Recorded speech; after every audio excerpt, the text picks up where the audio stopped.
Alright, so let's go ahead and jump right into day 2 of the R Advent calendar.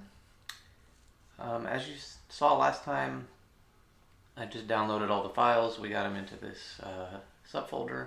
So we're just going to open up day2.rtf and see what it says we should do. So it says on the second day of Christmas, we're going to familiarize ourselves with the layout of our studio. And there will be 4 windows, and it kind of talks through all of them. I think I'll just go through it briefly with you. So this is a common thing that we see when we're training R as well. It says the top left is the source window. Actually, when you first launch RStudio, you'll only see 3 windows.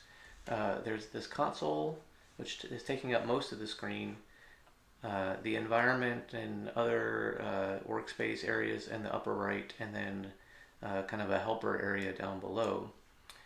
To get that 4th window to pop up, the quickest way to do it is to click in the very upper left here. You'll see this plus with looks like a piece of paper.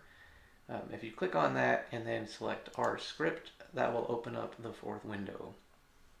And you can see now this has tabs. There's only one tab there right now called Untitled. And this is a script. And so if you're going to write an R script, you can enter commands up here. And that sort of gets saved, and it's more permanent than just entering things in the console. So if we type 2 plus 2 in the R console, I'm sure we'll get to this in later days, so I don't want to get too far ahead. You can see that it says the answer is 4, but that's disappeared. Okay, now if we wanted to assign that to an object, again, I'm sure we're going to get to this in later days, but I want to use this to help demonstrate sort of how the interface works. We can say X, and we're going to assign that the value of 2 plus 2, and we're going to do that up here in the script window. And then you can either click Run to run that line, or Control Enter as the shortcut. And a lot of stuff happens now. So in the console, you can see that that line is run. X is assigned as 2 plus 2, but we don't actually see the result unless we call X directly. If we type X down in the console and hit enter, now we see that it is 4. And you can also see in the upper right now something has appeared in what's called our environment.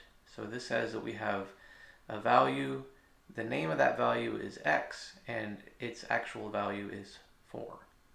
Okay. We can also click the History tab to see all of our history. Sorry, I had a couple of things ahead of time, but these last 3 lines are the history from this file that we've been running today. Connections we're not going to get into probably for most of the Advent calendar, because those are really only if you're working with databases. It's kind of a more advanced situation. And then this bottom window has a lot of things. It'll tell you about the packages you have installed. It has a viewer, and it will show you some plots that I'm sure we'll get to later on. If you ever ask for help, they'll show up down here as well, and then files that you're working in. That's the basic layout of the RStudio interface, and I'm sure we'll definitely see more of it in future videos as this series progresses. So that's going to be it for day 2, and I'm going to wrap it up there. Thanks for joining, and I will look forward to seeing you for the rest of the series. Bye.